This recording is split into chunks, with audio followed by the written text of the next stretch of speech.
손흥민 측은 진술서에서 지난해 5월 23일 북중미 월드컵 2차 지역 예선 준비를 위해 한국에 입국했습니다. 당시 양 씨와 손흥민은 교제를 이어오던 중이었는데 5월 31일부터 다음 날까지 양 씨와 만남을 가졌다고 합니다. 6월 2일 원정 경기가 열리는 싱가포르로 떠나기 전날까지 양 씨와 만난 걸 인정한 것인데요. 이때만 해도 두 사람의 관계는 좋았던 거로 보입니다. 이를 뒷받침할 근거는 언론 보도에서 찾아볼 수 있습니다. 당시 복수의 언론은 손흥민이 공항에서 출국하는 모습을 담아 팬들에게 전달했습니다.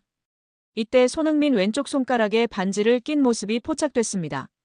문제는 약 한 달쯤 지나 발생하였습니다. 손흥민 측은 한 달 뒤쯤 양 씨가 임신 사실을 알렸다며 이에 손흥민은 양 씨에게 대화를 제안했지만 양 씨 측은 금전을 요구한 채 만남은 거절했다고 밝혔습니다. 이 과정에서 양 씨는 손흥민의 아이를 임신했다면서 태아 초음파 사진을 보냈고 이후 손흥민으로부터 3억 원을 뜯어냈습니다. 손흥민 측은 양 씨의 허위사실 유포가 선수와 팀에 부정적인 영향을 미칠 것을 우려해 공갈, 협박에 응할 수밖에 없었다고 밝혔습니다. 양 씨는 3억 원을 받은 후 외부에 밝히지 않겠다는 취지의 각서도 작성한 것으로 알려졌습니다. 양 씨가 손흥민에게서만 돈을 받게 된 건 아버지일 가능성이 있는 두 남성에게 모두 연락했으나 손흥민만이 양 씨의 말을 들어준 것으로 전해졌습니다. 양 씨는 실제 임신 중절 수술을 받았고 초음파 사진 역시 양 씨의 것으로 확인됐습니다. 이에 손흥민의 아이가 아니냐는 주장이 제기됐지만 임신한 양 씨도 아이 아빠가 누군지 모릅니다. 앞선 20일 연예 매체 디스패치는 양 씨와 공갈 미수 혐의를 받는 40대 남성 용 씨의 대화 내용을 공개했는데요. 공개된 대화 내용에 따르면 용 씨가 근데 너 누구 애인지 정확히 알아? 라고 묻자 양 씨는 누구 애인지 제가 어떻게 알아요? 라고 답했습니다. 이에 용 씨는 그럼 2번한테만 가든가 1번한테만 가든가 한 명한테만 갔어야지라고 말했습니다. 여기서 말하는 1번은 양 씨가 손흥민과 같은 기간의 관계를 맺은 사업가 남성으로 2번은 손흥민입니다. 손흥민은 양 씨가 자신을 만나던 시기 동시에 다른 남성도 만난 것을 모르고 있다가 양 씨와 사이가 틀어진 용 씨를 통해 알게 됐다고 매체는 전했습니다.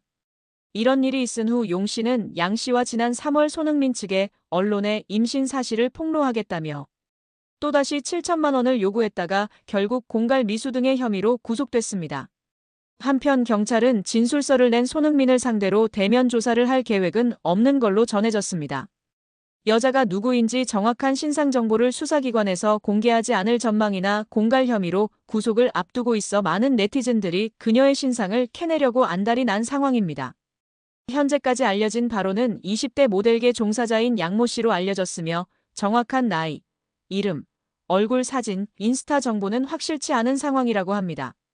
다만 일부 커뮤니티 글들 속에서 피의자 이름이 양민이라는 사실이 언급되긴 했으나 일부 광고를 위한 가짜로 만들어낸 인스타 주소이기도 하는 등 해프닝이 발생하고 있습니다.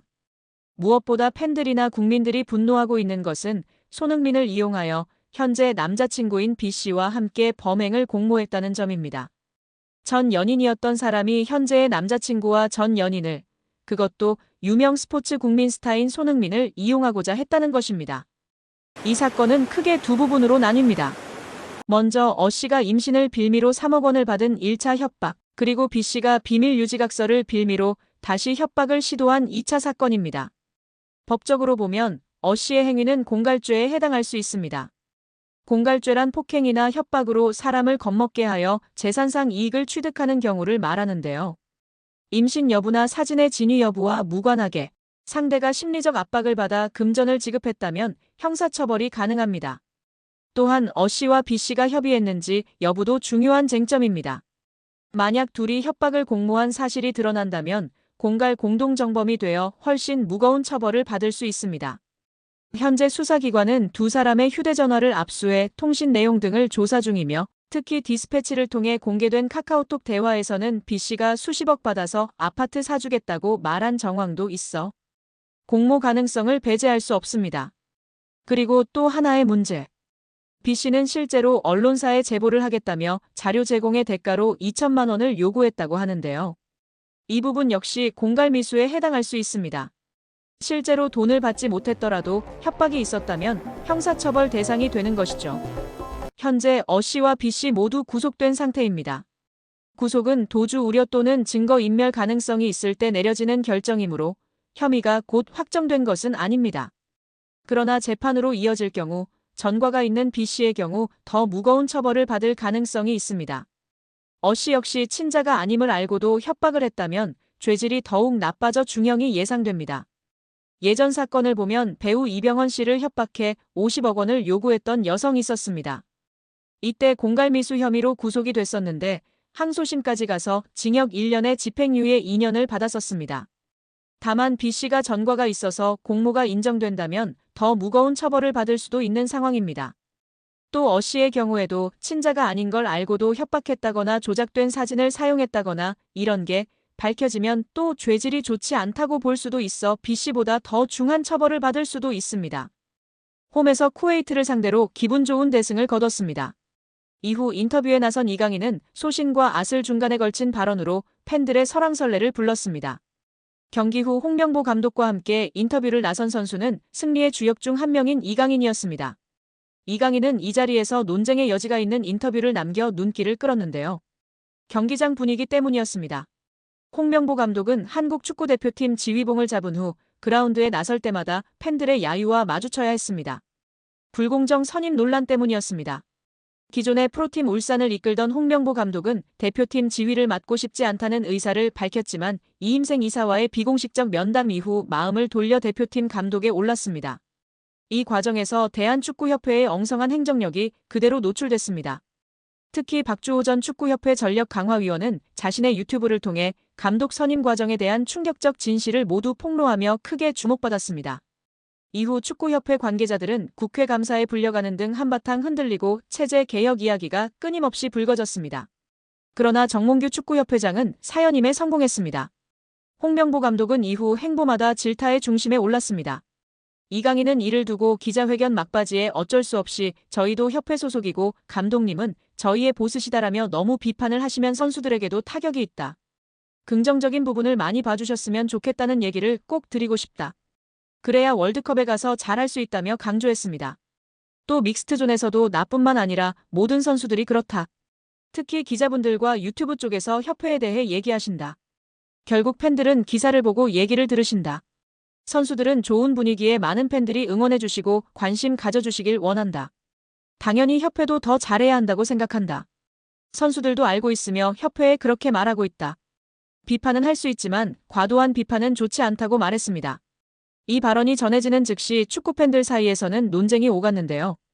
일각에서는 선수 입장에서는 어쩔 수 없다 이강인을 총알바지로 내세우고 축구협회는 또 숨어서 입장 전달만 하고 있다는 옹호 발언과 좀 더 투명한 축구협회를 원했는데 어떻게 마냥 옹호만 할 수 있느냐 이번 발언은 괜히 한 것 같다 자기 소신을 걸고 말한 박주호 선배를 바보로 만들었다는 질타가 이어졌습니다. 또한 어쩔 수 없이 라고 말한 게 가장 큰 것 같다. 어쩔 수 없이 보스라는 것이다. 결국 여러분들이 우리 보스를 협회를 혼쭐 내달라는 뉘앙스 같다.